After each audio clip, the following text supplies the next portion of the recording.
कभी कभी घर की सबसे छोटी आवाज ही उस फैसले को बदल देती है, जिसे पूरा परिवार मजबूरी समझकर स्वीकार कर चुका होता है।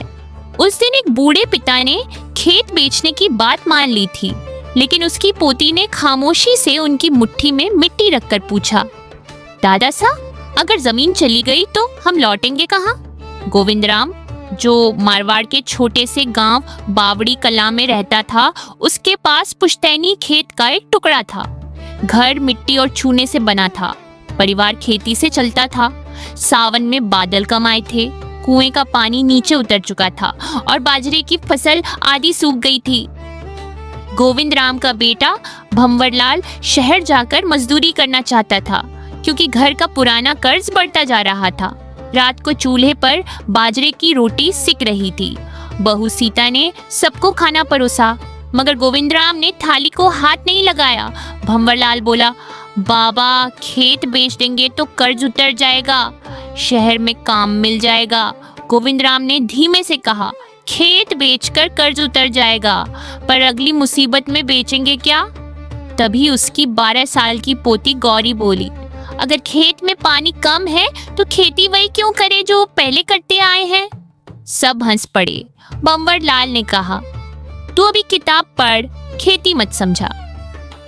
गौरी चुप हो गई, लेकिन अगले दिन स्कूल की विज्ञान की किताब लेकर खेत पहुंची। कम पानी वाले इलाकों में ऐसी फसलें चुनी जा सकती हैं जिन्हें कम सिंचाई चाहिए। उसने खेत के एक छोटे हिस्से में बाजरे के साथ ग्वार और मोठ की बुवाई का सुझाव दिया। गोविंदराम ने उसे गंभीरता से सुना। उसने कहा, बात नहीं है, पर नुकसान हुआ तो? गौरी बोली, दादा साहब, पूरा खेत मत लगाओ, बस एक कोना मुझे दे दो। उस छोटे से टुकड़े में बीज डाल दिए गए। गांव वालों को ये खेल जैसा लगा। चौपाल पर कोई कहता, अब खेती बच्चियां सिखावेंगी। गोविंदराम मुस्कुराकर सब सुनता, मगर अगर प्रयोग असफल हुआ तो परिवार की आखिरी उम्मीद भी टूट सकती थी। दिन गुजरते गए, बादल आए, मगर बारिश फिर कम हुई। बड़े खेत की फसल कमजोर रही। गौरी रोज स्कूल के बाद उस छोटे हिस्से की मिट्टी ढीली करती, पौधों के आसपास सूखी घास बिछाती और कुएं से थोड़ी सी पानी की बाल्टी लाती। सीता ने कहा, बेटी, रहने दे, तेरी पढ़ाई जरूरी है। गौरी ने मुस्कुराकर जवाब दिया, माँ, यही तो पढ़ाई है, किताब में लिखा समझना और जमीन पर करके देखना। कुछ सप्ताह बाद छोटा खेत बाकी खेत से अलग दिखाई देने लगा। ग्वार की हरी फलियां निकल आईं और मोठ की पौध मजबूत खड़ी थी। लेकिन तभी नया संकट आया। गांव में खबर फैली कि इस साल मंडी में ग्वार के भाव गिर गए हैं। भंवरलाल ने फिर कहा, देखा बाबा, फायदा कहाँ है, बेचेंगे किस दाम पर? वह अगले रविवार पिता के साथ स्थानीय बाजार गई। उसने देखा कि व्यापारी कच्ची उपज सस्ते में खरीदकर शहर भेजते हैं, जहां वही सामान साफ करके पैक किया जाता है। लौटते समय उसने पिता से कहा, हम हमेशा खेत की उपज बेचते हैं, अगर थोड़ा काम करके तैयार चीज बेचें तो? सीता ने घर में ग्वार की फलियां साफ करके सुखाईं। पड़ोस की 2 महिलाओं ने भी मदद की। उन्होंने सूखी सब्जी और मोठ की दाल साफ करके छोटे पैकेट बनाए। गौरी ने स्कूल में सीखी गणना से लागत लिखी। परिवार ने किसी से उधार नहीं लिया। पहली बार 5 छोटे पैकेट बाजार में रखे गए। शुरुआत उम्मीद के मुताबिक नहीं रही। 2 पैकेट बिके, 3 वापस आ गए। भंवरलाल ने निराश होकर कहा, इतने छोटे काम से कर्ज नहीं उतरता। गोविंदराम ने पैकेट हाथ में लेकर कहा, कर्ज आज नहीं उतरेगा, पर रास्ता आज दिखाई दिया है। अगले सप्ताह गौरी ने पैकेट पर गांव का नाम, वजन और बनाने की तारीख लिखी। एक दुकानदार को साफ सुथरी पैकिंग पसंद आई। उसने 10 पैकेट मांगे, फिर 20। धीरे धीरे आसपास के गांवों में मांग बनने लगी।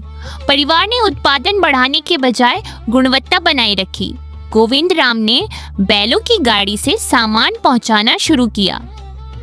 भंवरलाल ने शहर जाने का फैसला टाल दिया और घर के काम में हाथ बटाने लगा। लेकिन साहूकार ने दबाव बढ़ा दिया। उसने कहा, अब खेत मेरे नाम कर दो, वरना ब्याज बढ़ता जाएगा। इस बार गोविंदराम अकेला चौपाल नहीं गया, उसके साथ भंवरलाल, सीता और गौरी भी थे। उन्होंने अपनी कमाई, खर्च और बकाया का पूरा हिसाब सामने रखा। गोविंदराम ने कहा, हम भाग नहीं रहे, समय मांग रहे हैं और हर महीने निश्चित रकम देंगे। साहूकार ने हंसी उड़ाई, मगर गांव के कुछ बुजुर्ग भी वहां आ गए। उन्होंने कहा कि जब परिवार भुगतान कर रहा है तो खेत तुरंत छीनना उचित नहीं। गोविंदराम को लगा कि मदद केवल पैसे से नहीं मिलती, भरोसे से भी मिलती है।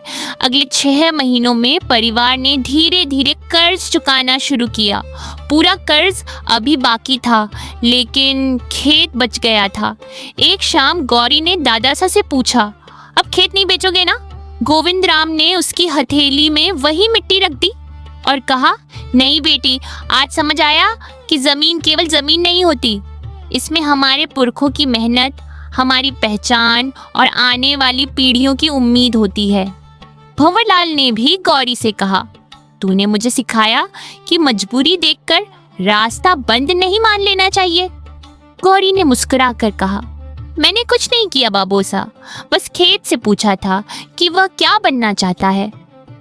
मारवाड़ की सूखी हवा उसी तरह चलती रही, मगर उस परिवार की सोच बदल चुकी थी। उन्होंने खेत को केवल फसल देने वाली जमीन नहीं, सीख देने वाला साथी मान लिया। कठिन समय ने उन्हें तोड़ा नहीं, उसने उन्हें पुराने तरीके से आगे देखने की हिम्मत दी। जीवन में संकट अक्सर रास्ता बंद करने नहीं, नया रास्ता दिखाने आता है। जो व्यक्ति अपनी मिट्टी, मेहनत और बुद्धि पर भरोसा रखता है, उसके लिए छोटी शुरुआत भी बड़ी उम्मीद बन सकती है। हेलो फ्रेंड्स, मेरी वीडियो को अंत तक देखने के लिए धन्यवाद। मेरी वीडियो को लाइक, कमेंट्स और शेयर करें और चैनल को सब्सक्राइब करना नहीं भूलें।